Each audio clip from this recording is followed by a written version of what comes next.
Hello students, today we will start the new chapter carbon and its compound along with the chapter optics which we are just learning nowadays. I had started the new chapter of chemistry of class 10th. It is a part 1 which is carbon and its compound. Before talking about especially about the carbon, we should just know the background of this chapter. So for this, there is a term element and compound. Okay. What is the element? Elements are those substances which are made up of only same type of atoms. Okay. Means elements, the special thing is same type of atoms. Like if I talk about the oxygen, okay, if I talk about the hydrogen, in this there is only hydrogen atom will present, in this only oxygen atom will present. But if I talk about the compound is made up of two or more than two, I should say, okay, more than two type of atom. Now these atoms will join with each other with the help of chemical bonding, and the process by which the chemical bond occur is known as the chemical reaction. Okay, so these chemical bonds are very important for the formation of compound from the elements. So what is the chemical bond? Today our topic is what is the chemical bond, what is the necessity of this bond. So before this, why this bonding occur? As everything in the nature have tendency to attain its stable position, means everything want to achieve itself the more stability, so the atom will also try to get the more stability. Okay, so for this there is a bonding concept come. So let's know what is the atom actually. Atom, it was, as we know, it was first described by Dalton. The atom is made up of nucleus at the center and then the electron present at the periphery. Okay, and these electrons are moving around the nucleus without gaining or losing the energy because they are present in a particular shell. These shells are like K, L, M, N and so on. From center to, you can say, periphery. Okay, it will be closer the first shell, then the second shell it is L, then the third shell it is M. So the electron present in the outer shell have the less force of attraction feel by the nucleus. Nucleus, it is made up of the proton, positive charge, and the neutron, okay, which have the neutral charge. This proton attract the electrons, so the electron closer to the nucleus experience more force of attraction than the electron farther away. And these the outermost shell is, these electron present in the outermost shell are known as the valence shell or the valence, okay, valence shell. These shells are also known as the valence shell. Outermost electron. Now we will discuss why it is known as the valence shell. Now every atom has to gain its stability. How? They have the tendency to achieve the electron by or getting half filled or full filled, or first or they gain the configuration of electron. Configuration means the arrangement of electron or the electron present in the outermost shell should be equal to their nearby or the nearest noble gas configuration. Okay, or they want to fulfill their octet. It is very important, means they need to fulfill the 8 electron in the outermost shell. If the hydrogen like atom, then they try to fill the electron of number 2, means a duplet or octet or half filled or full filled, and either the nearest noble gas configuration they want. Okay, and this can be achieved by the bonding. Okay, this is known as your chemical bonding. So we got that why the bonding is very important, and because of this chemical bonding, more than 2 or more than atoms combine with each other by the process of chemical reaction, and they form the compound, and these compound have the, you will say it is just a new product having the separate or the new properties, physical or chemical, whatever it is, everything it is new. So we got that why the chemical bonding is important. Now we are just going to learn what are the different types or the how the chemical bonding occur. Okay, so let's see. Chemical bonds are basically of 3 types. It is ionic bond first, second covalent bond, and third it is coordinate bond. Okay. So in case of the ionic bond, there is a complete transfer of electron from one atom to other. Okay, so here there are 2 type of atom. One atom which act as a donor, means it donate electron, and the second is just as a receiver. Now the donor or receivership depend upon the presence of valence shell electron or the presence of electron in their outermost shell. Let's see one example. Suppose NaCl. So in case of Na, the atomic number is 11, means it has 11 electron. Let's configure it. 2, 8, 1. In the outermost shell there is 1 electron. We can present it like this. Okay. Now chlorine, it have the 17, 2, 8, 7. Chlorine in the outermost shell it is 7 electron. 1, 2, 3, 4, 5, 6, 7. We are presenting in different forms so that at the time of discussing this it will be easy to just understand this. Now see, if sodium want to get more stable state, what it need? Either it need the 7 electron, it is difficult for it. So the second option for this, it can lose its 1 electron and get the 2-8 position, means the more stable. Okay. In same way, the chlorine, it has 2 options.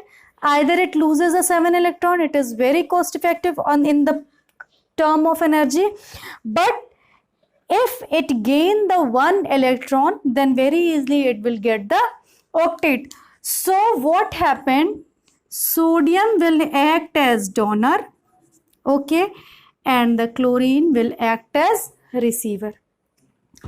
So sodium, this, and chlorine 1 2 3 4 5 6. This electron, as I have told, the complete transfer, so it will be like this. So it is now we can present it this N plus, as it has lost its one electron, and the chlorine minus. So it is your ionic bond, and these ionic bonds are very strong bond. Okay, means their force of attraction between them is very strong. So because of this, the physical properties like melting point, boiling point are very high. As they are making the ions, one is losing, so cation, and one is gaining electrons, so it is anion. So because of the presence of ions, they are the good conductor of electricity in the molten state. So it was about the ionic bond. Now let's see the covalent bond.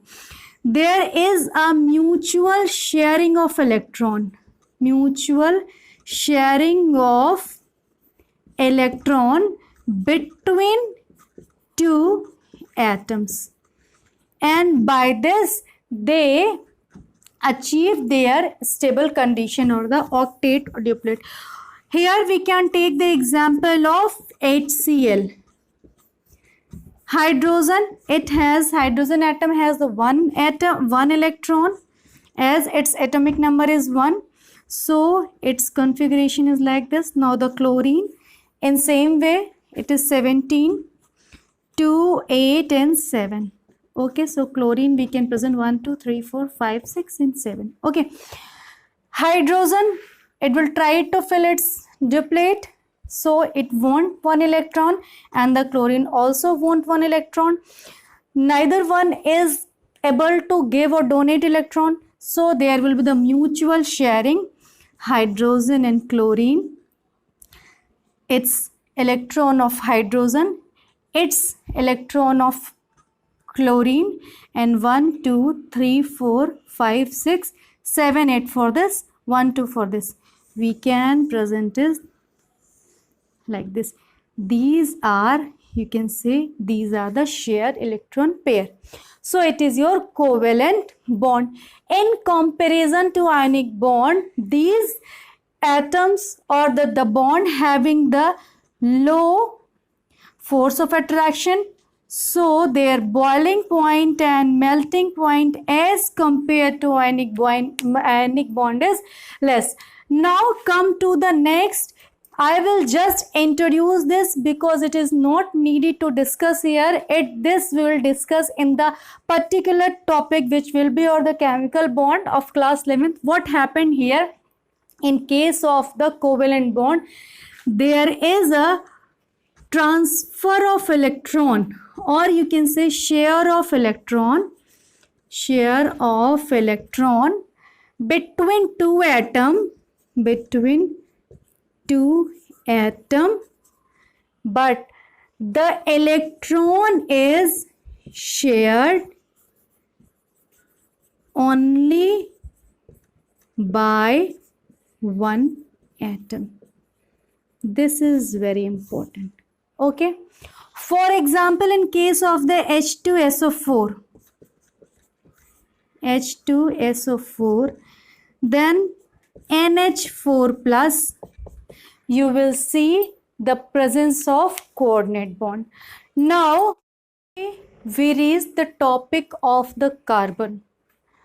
Carbon have a very versatile nature because of its special valency. So if you talk about the carbon, okay, its outer shell have the 4 electron, means 1 2 3 and 4. Okay, its outer shell has 4 electron. It can show the 4 valency, means the first point it have the tetravalency. Let's see how. Let's give an example of methane, CH4. Okay, hydrogen, as we have talked, it has 1 electron. It will try to fill its duplet, and carbon will try to fill its octet. So it is like this. Carbon 1, 2, 3, 4. Hydrogen will like this. Okay. This is in this way. Hydrogen got the 2 electrons, and here it is able to fulfill its octet. Now let's talk about the carbon, as it is having the 4 electron in its outer shell. Then what is the chance for the electron, for the carbon? First, either it loses its 4 electron, okay, either it gain 4 electron. Clear?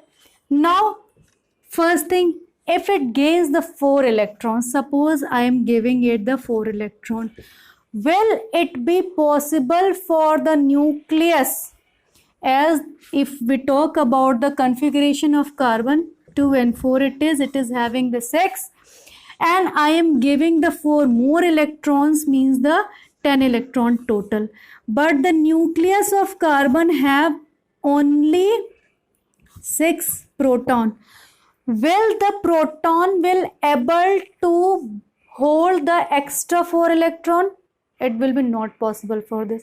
So if it gains the 4 electron, proton will not able to hold these 4 electrons, and the carbon will become unstable.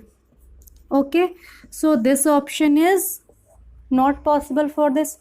So the next is, it can lose its 4 electron and there will be only 2 electron. Duplet will be fulfilled like the hydrogen. Is it possible for carbon? No, because a nucleus of the carbon is holding these 2 and 4 electron with the high force of attraction. So leaving the 4 electron from this shell needs the large amount of energy, and it is again, and to give it providing this large amount of energy is not possible, because if it gets so much of energy, it will again unstable. So it needs large amount of energy, which is not possible. So both options are cancelled. So there is only one option, or you can say, to overcome this problem, one way for this is just sharing, means it will go for the covalent bonding, and we can see how the covalent bonding occur by getting the by seeing the example of methane. So carbon shows the tetravalency of having the covalent bond. So first very important property of carbon is tetravalency. Now the second and very important, because of which we got the special term known as the organic chemistry, in which there are, you can say, large number of compound made up of only carbon, or mainly made up of carbon. Why? Because carbon have a property of catenation. What is this property of catenation? It is the property of formation of chain. See the chain formation. It is your carbon. It shows the tetravalency, which is a very important character of this. If with this carbon, one more carbon join with this again, and this again, what will happen? They will also show the tetravalency. It will also show tetravalency. Now you can see in this way they can form a large number of chain, and these form can be either closed ring. Let me show you closed ring like structure. How? If it is your carbon, it bind with this carbon, and it again bind with this carbon, this, and they are at the same time, suppose they are showing these characteristics. Okay, So they have the valency like this, okay, because two are left.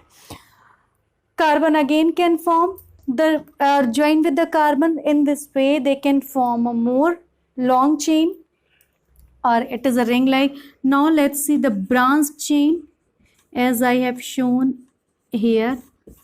What is this? If it is your unbranched, means if hydrogen is joined with this hydrogen, and the one of them is just joining linearly with the carbon, then you can say there is a large number of carbon attached and forming the linear chain. That is the unbranched chain. Okay, unbranched or linear chain. Okay, linear chain like structure. Now in case of the branched, it is your carbon, so mean it is a long chain. At the same time, if any of the carbon join along with this one more carbon, what will happen? This also join like this. Then you can see there are so many branches emerge. So the branch chain like structure, unbranched long chain, ring like structure, it can be closed ring. Okay, so this, and the very important thing is that these long chain or the having large number of carbon, the compound are stable. So because of this power of catenation, carbon show the large number of compounds, and we get a different branch of chemistry which is known as organic chemistry. And the compound become specific because of presence of hydrogen, oxygen, nitrogen, sulfur or cyanate, or you will see there are so many, but these are the main elements which create or which arise the specificity to the compound. So now I am talking about the organic chemistry. Let me introduce this term organic chemistry. Before this, let's recall what is the main characteristic of carbon, or the why this carbon shows the versatile nature. The versatile nature of carbon is because of two characteristics, which is the tetravalency and the power of catenation, means the power of formation of stable long chain compounds. These long chain can be branched, unbranched or closed ring or anything. So what is the organic chemistry? Before the you will see before synthesis of urea by Wöhler, Friedrich Wöhler, it was the thought, or it was conventionally known that it was just observed that all these type of atoms were obtained from the living organism or their product. Okay, and organism, so or we got the branch of chemistry that was the organic chemistry. But after the end, this gave the theory of vital force theory. What was this saying? In this vital force theory, all the compounds comes under the category of organic compounds we obtained from either from the living organism or their product. But in the year of 1822, when Friedrich Wöhler could able to synthesize the urea from the ammonium cyanate, this theory was just, you will say, disproved. Okay, means it proved that we can synthesize or we can get these materials or these organic compound by the inorganic compounds also. So it was all about the first part of this chapter, which is the carbon and its compound, in which I had mainly focused on the background of the this chapter, along with the very important topic, which is versatile nature of carbon. Hopefully this introductory class will help you to understand the study of whole chapter. Thank you very much.